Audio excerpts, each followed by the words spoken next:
You've come to the right place if you're looking to create, launch, and scale a high value online training program. I'm your guide, Chris Badgett. I'm the co founder of LifterLMS, the most powerful learning management system for WordPress. Stay to the end. I've got something special for you. Enjoy the show. Oh, there we go.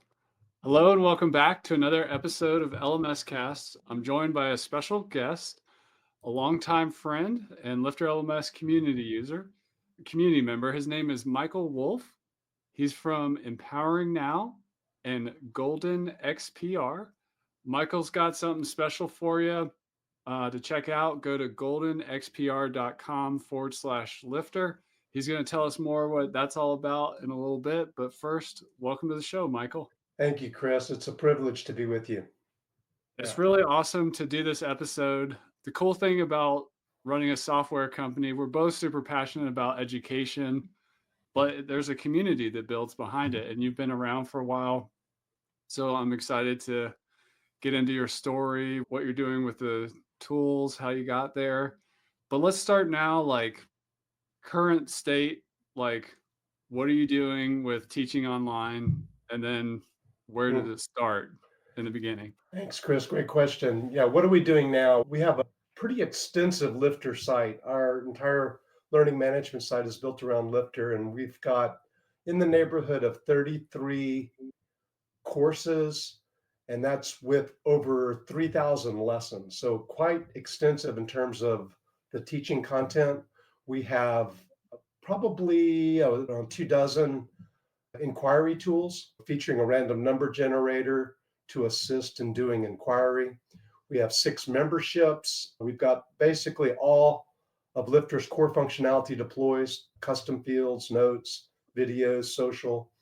We've integrated with Groundhog, WP Fusion, Astra, and Elementor for the front end, plus Gravity Forms. So we're pretty much whatever Lifter recommends kind of house, we do it. And we stay with the latest updates consistently. In terms of students, we've got roughly 60 registered students. We deliver one-on-one services with extensive use of private areas. We also are in the process of a train the trainer program using Lifter groups in the beta mode at the moment. And we have, wow, what else am I forgetting? We've got it all deployed. Trust that gives you a flavor for what we're up to.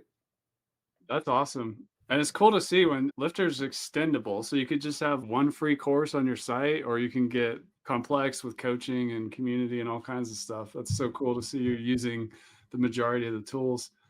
Tell us a little bit about what Empowering Now and Golden XPR is all about, like your subject matter and what is this niche? Thank you, Chris. Yes, it goes back to the early 2000s. And at that point, I was a high-tech sales guy. My background is in corporate sales, worked for Xerox, Parametric Technology, IBM, PTC. I've always been a software sales guy going way back to the beginning.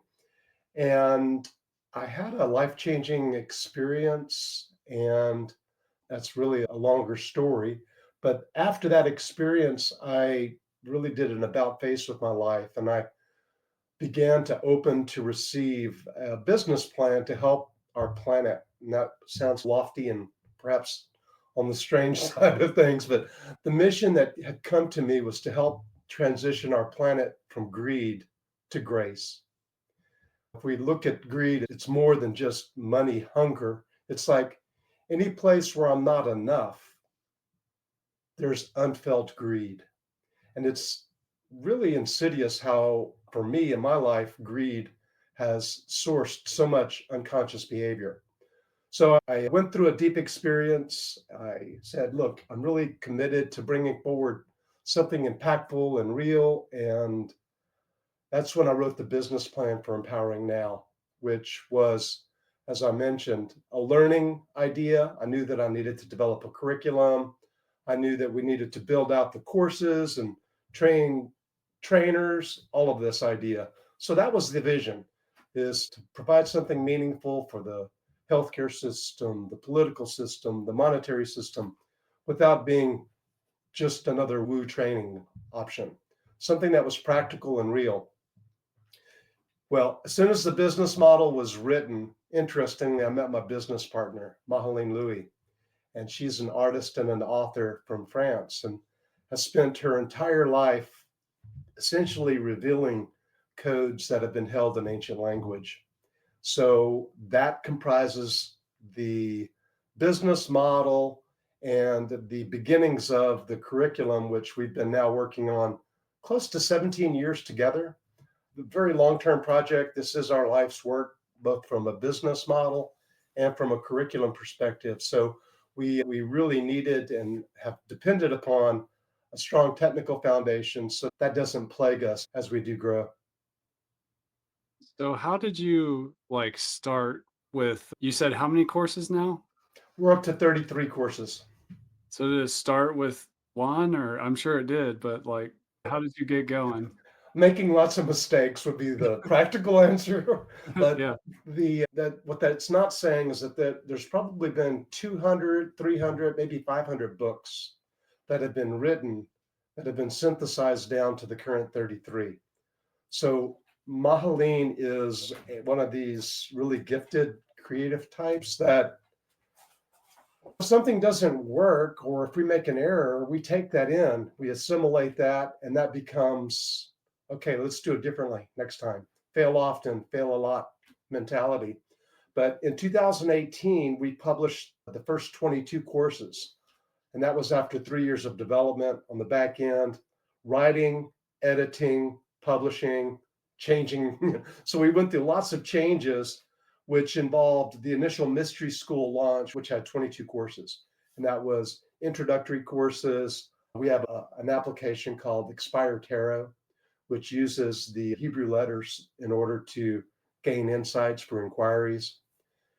So those 22 courses were what we launched with. And we just decided not to launch till we were happy with it. We knew that it, yes, we could have launched sooner, and that was what we were advised to do, but we didn't.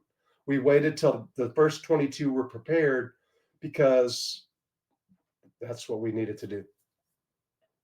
Tell us about the partnership, because some of the most successful Lifter LMS projects I see, it's often like a couple people or more behind the projects. How do you all divide and conquer and think about making that partnership successful? Good question. There's two sides to that answer. One side would be the interpersonal side, which is we're both completely committed to one ideal, which is know thyself. So any problem I have with my partner reflects something that I have not yet understood about myself. Without that agreement, nothing else works. And what I would say in terms of my partnering with Maha is the two of us are quite opposite. I'm your traditional male archetype, South Texas country boy, business guy, and more recently educated, obviously, in all of the modalities that were associated with transformation and workshops. I've been through lots of different modalities there. Maha is the artist, and she thinks in terms of beauty. And if you look back at the gates to the eternal, Maha has gifts literally that touch all three: the good, the true, and the beautiful. And really, it's that kind of synthesis that produce experiences that are worth having. That's be one big part of it is working through the interpersonal side of realizing that my partner is me, and the other is that I've largely focused on tech and editing and ideas and structures for how we deliver the content, and that goes hand in hand with what she's receiving relative to the written materials that source the mystery school. I know you're big with language, so if there's better words than what I'm going to use, but is this a an artist and a producer kind of dynamic?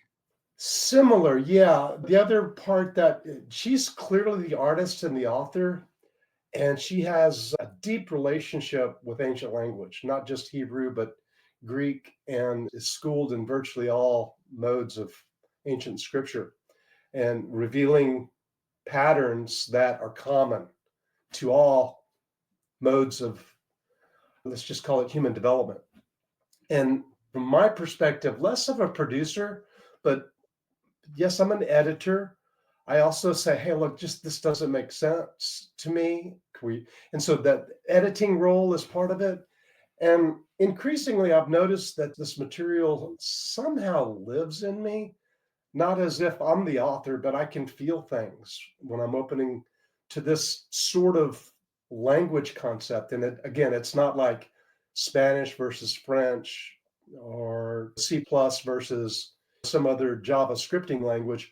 What we're speaking into is the understanding that language is life. In other words, what I see and experience represents patterns and ideas that flow through archetypal elements that give us what we call life. And so when I begin to look at a language that's alive, many people will say, oh, language is only a symbol.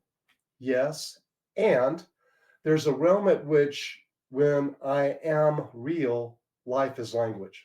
That would be a summary.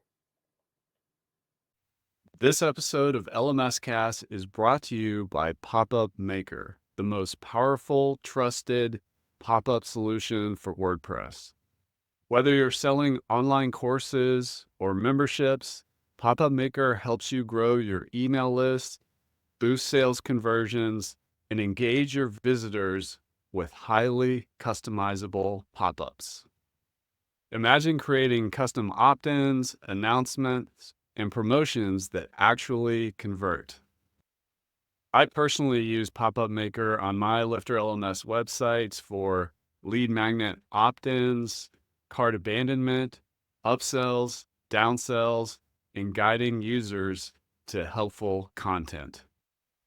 Pop-Up Maker is an essential tool for growing my email list and making more money online through my website.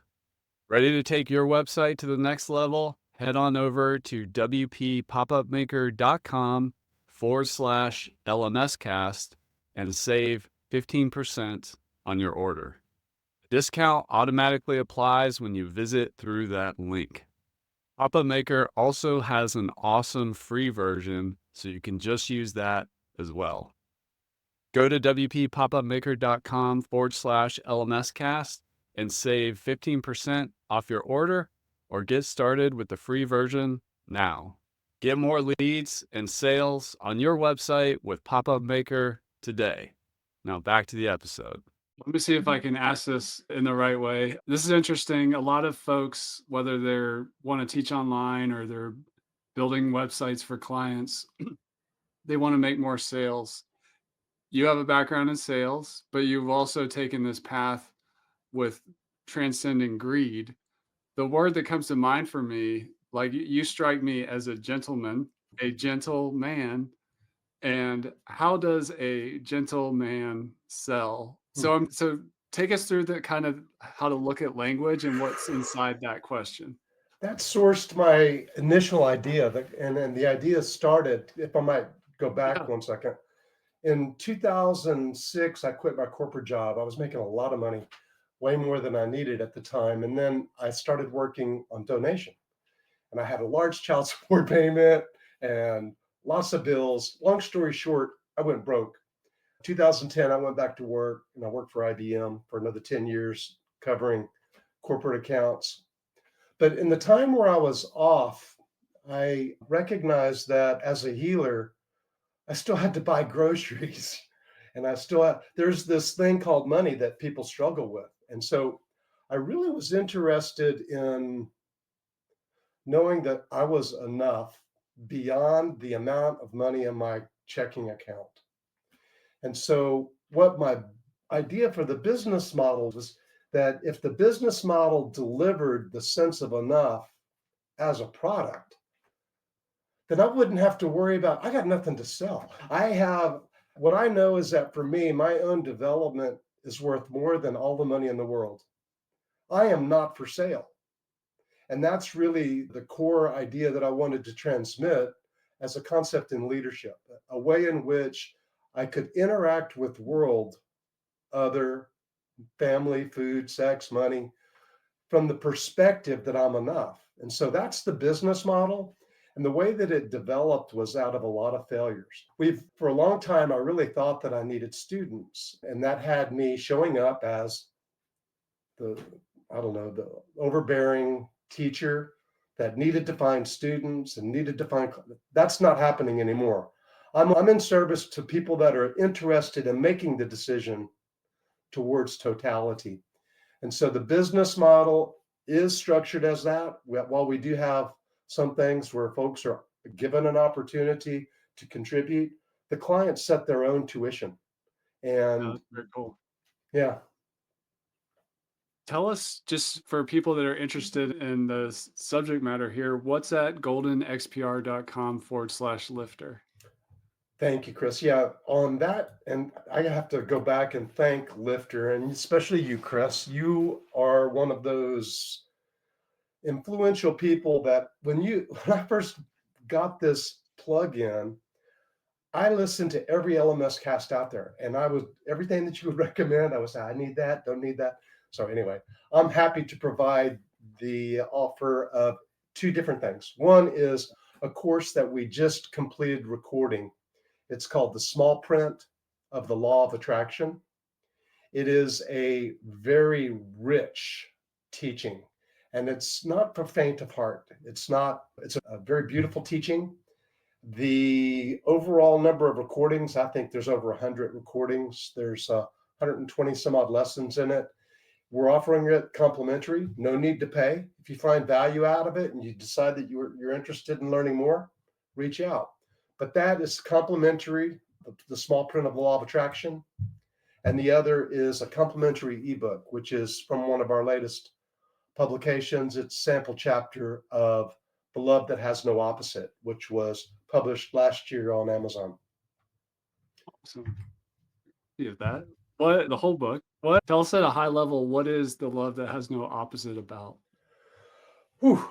It's about something that everybody's written about over the generations. It's the first sentence of the Bible, and it has 6 chapters that unfold essentially a code that demonstrates the difference between what we call primary communication. There's this Genesis chapter 1 where God says, "Let there be light," and there was light.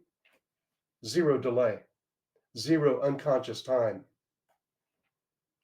Genesis chapter 2 has a different Adam, a different name for God in Hebrew, and introduces Adam that's lonely and disobedient and guilty and ashamed and punished ultimately. And so those two stories of creation really demonstrate two ways of creativity. One is instantaneous, where there's zero delay, no unconscious time. And the other, which demonstrates a pattern, if you will, of the collective unconscious. So the love that has no opposite unfolds that, and it's a very deep study of language, of power, and how we keep ourselves in what we call scarcity, where not only do I not have enough, but I'm afraid. Wisdom, and I don't know if I'm saying it, the etymology or of words like scarcity. You're a master at unpacking those and teaching those. On the language front, what's the let's say our we only speak English as an example. What do we learn from ancient languages that doesn't necessarily translate, or maybe it does, but like how does this study of language tell us about the richness of that and how we may be perhaps limited if we are just in our native tongue, and what does that mean in terms of our worldview and stuff like that? Big question. Think about language as not only spoken, but also consider the idea that numbers must be involved, Yeah. sounds must be involved. Linguistically structured information is a small fraction of language. And so when we get into the discussion of a meta language, and what what's interesting about what we're doing is that we're bringing a resonance between the ancient language of Hebrew, which we call Shebrew, because it's the feminine receiving, Maha being essentially, in my view, the world's most powerful woman rabbi. that has come to bring a woman's view of male scriptures. So, truth be told, we all have a male and female component, those sides of us that give and receive. And truly, I cannot be total unless I am in harmony between my giving and my receiving, thus the sense of enough. But coming back to the idea of language, what we've discovered and what we continue to witness is that there's a very deep resonance between the English language, which is the most spoken language on the planet right now, and the oldest language. With Hebrew is an alphabet that has not changed form and has been preserved in its original method, original way, since the initial revelation of the Bible, way back when. So we've got something that is dancing together to highlight perspectives that really come back to an embodied sense of integrity. I said a lot. Thanks. Yeah, it's amazing. I remember digging into some of your stuff around the four different missions of being a coach, a seeker, an emissary, and a visionary. How does that play into all this? Yes, the way I would say that for myself is I'm not going to engage in this kind of work unless I am really interested in bringing forward full potential. It's likely that the this is not just about finding a parking space on Main Street. It's about understanding the difference between where what I say I want and what I experience in reality are different. So what we found in our work is that most of the people that are engaging are folks that would claim to have some sort of initiative to be an emissary between one group or another, or folks that are coaches. They're here to help. And of course, going back to Socrates, heal or heal thyself. That's really the program we have for coaches and mentors. And some folks are just unlimited seekers. And we have a program of infinite depth that addresses those folks that are seekers. And many of our clients are visionaries. They see new ways of doing things. And clearly, in order to really be a visionary in our climate today, I had to reconcile the money issue with my vision of a business model. So visionaries are stressed with a future vision that have constraints in the now.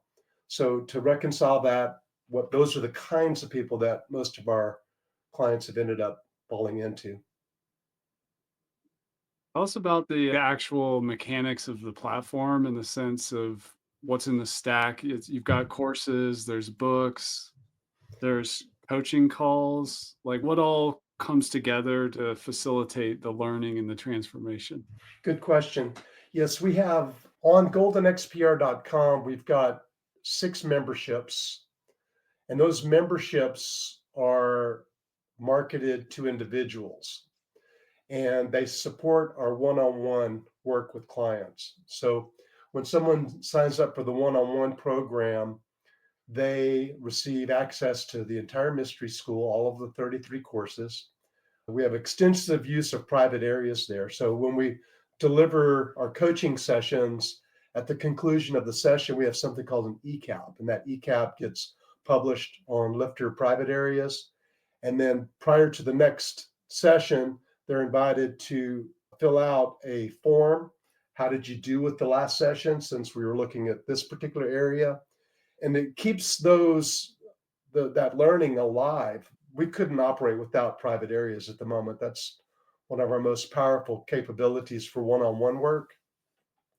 We also do a group course every Monday night, and anyone who's interested can go to our events page and check out the Paradise Circle.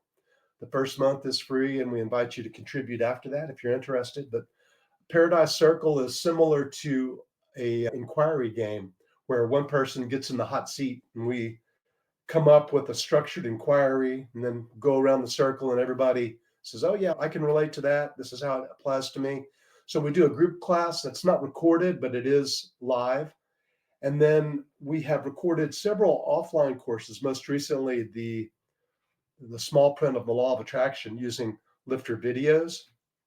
So custom fields are huge for us. We have an ongoing inquiry tool, which is called the 7x7 tool, that someone picks out something that they're going to make alive over a 7 week period. And every day they go through and complete the lesson. And so that's available using custom fields. We use Groundhog extensively, integrated in a number of our inquiry tools.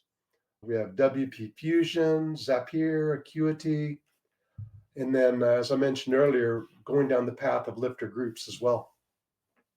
For those that are thinking about getting into coaching, how do you like what's the structure? Does somebody come with challenges or do you come with something specific to focus on or both? Or how do you coach? Before we invite anybody into a long term coaching agreement, we do a 3 month kick the tires because we may not want to work together. They can quit anytime. There's no Yeah, shoulds. But the way that we focus on it is we've got a very specific introduction to all of that. It's called the power conversation that we start off with. And then once they've entered the 3 month trial period, and that's lifter access plan with 3 months, then we sit down and we discuss, do we resonate? Do we want to move?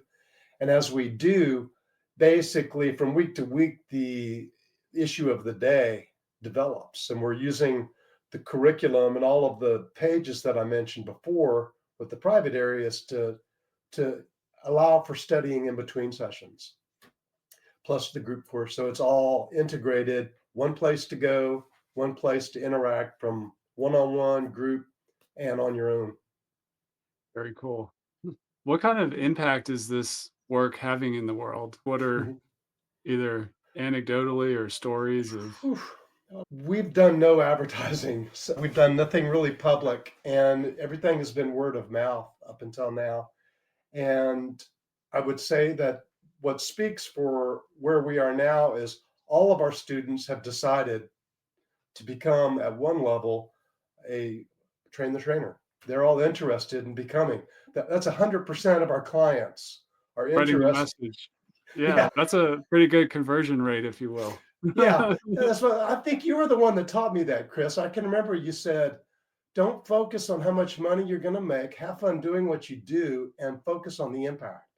And Yeah. that I took that to heart. And that's exactly exactly where we are. Yeah, that's when people become raving fans and wanna spread the message and train the trainer. There's no higher form of success or signal of what's going on in the platform. That's awesome. Yeah, I took you at face value on that. Cool. What do you think about the future? Like, where do you wanna go with it? For somebody who's you said you launched in 2018. What you're committed, like, it's inside of you at this point. Where do you wanna go with it? From the beginning, from the very beginning, the program was designed to scale. It was designed to offer learning that could scale, that wouldn't require a development team of hundreds of people. So scaling, yes, in supporting our clients is really right up there with that. Because if we do a good job there, then everything else is going to happen. If we can make it easy for those that are working with us to gain results and to share the content, it'll happen naturally. Our work is strange. In other words, if you look at the material from a marketing perspective, it's not the kind of thing that, in my experience, that you can just read and say, "Oh yeah, I want to buy 10 of those." It's just not that. It's not that kind of messaging. But scaling is part of it. Impact is part of it. I do see that there will be a day coming where we will have a global stage. I'm imagining folks like Jordan Peterson would be very interested in what we're providing, and others. I can't wait to meet Ken Wilber, for example. So those are the kinds of conversations that when we get further down, I'm imagining there's going to be more interaction with folks who are out there in this community doing big things on the global stage. I'm imagining that we'll be in that position. That's awesome. Yeah, I remember it was a long time ago, maybe 15 years ago, I was at a fair for organic farming and a bunch of stuff, and there was, like, this book area, and I picked up a Ken Wilber's book on the theory of everything or something related to that, and I went down that rabbit hole, and I'm the kind of person that's into this kind of stuff, and I know there's a lot out there because I remember Mhm. when I look at Ken Wilber as an example or Jordan Peterson's work, there's a lot of people that go deep into these more visionary seeking transcendent things. So like you said, the platform is infinite. It's infinitely, particularly with the train the trainer thing, it can go as far as it could ever go. Before we started recording, you mentioned democratizing education was important. You mentioned you had sold websites for $1 million or something, and Lifter has a free tool and some add-ons and all that, but obviously it's free to much cheaper than $1 million. Tell us about democratizing education from your perspective. Yeah, thank you, Chris. And I'm going back to the days where I'm sitting in my apartment listening to LMS Cast and the vision of democratizing education coming from. In 1999, I got hired by a company called Vignette, and Vignette was based upon TCL, Tools Control Language.